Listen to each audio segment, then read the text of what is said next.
Eschatology. As Dr. Vicky Balabanski tells us, eschatology is the expectation of an imminent end. Okay? In this, she's quite in step with what one might usually find in modern scholarship. Of course, as a description, the statement is woefully high context for a guild that prides itself in its low context methods. For the question is, an imminent end to what? And also an imminent end of what? What's ending? To what new thing? All the world? The end of everything? The cosmos as we know it?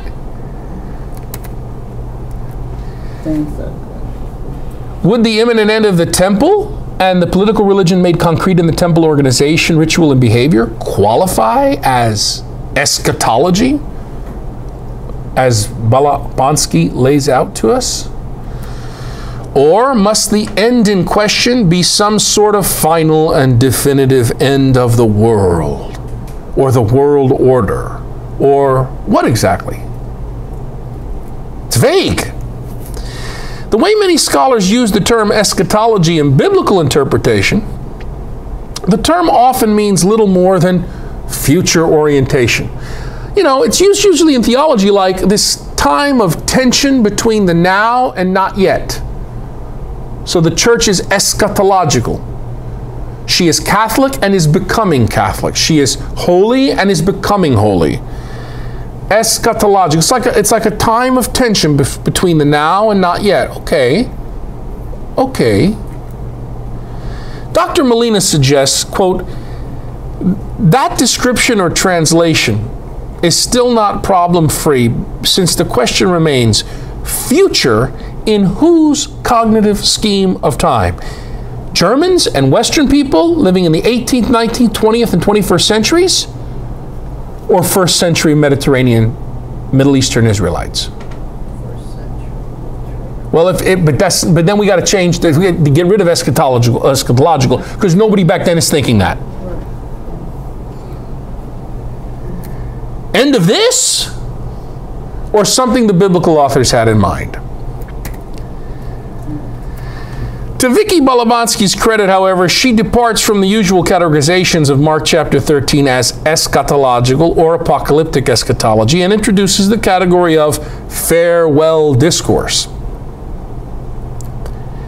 In seeing another category for Mark chapter 13, she's much like Adele Yarbrough Collins, who calls the passage a scholastic dialogue, in agreement with a scholar named Brandenburger. Hence, Balabanski concludes relative to the genre, the literary genre of Mark chapter 13, quote, nevertheless, given that this material is presented not as a vision, but as a discourse delivered before Jesus' death, Mark chapter 13 is closer to the genre, the literary genre of the farewell discourse than to an apocalypse.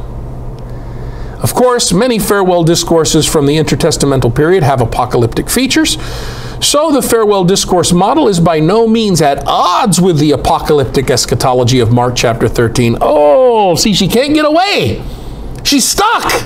She's in the quicksand of this German way of thinking. Therefore, Balabanski concludes, Mark chapter 13 is a type of farewell discourse, much of which is expressed in the language and imagery of apocalyptic eschatology. Man, she came so close. She could have just stopped at farewell discourse. She could have stopped it at farewell discourse, but you know, and Bruce Malina notes that with this insight she has, this brilliant scholar, she has an insight into farewell discourses. Scholar Balabanski almost broke free of the 19th century chains of apocalyptic and eschatology. But yet once more, the quicksand takes her. She succumbs. Balabanski cannot shake off the overpowering mental presence, the spurious familiarity of apocalyptic eschatology, which she defines as that which, quote, refers to a religious perspective and looks for the cataclysmic end of the age, end quote. Dr. Malina asks, does Mark chapter 13 in any way reveal a religious perspective? Does Mark chapter 13 look for the cataclysmic end of the age?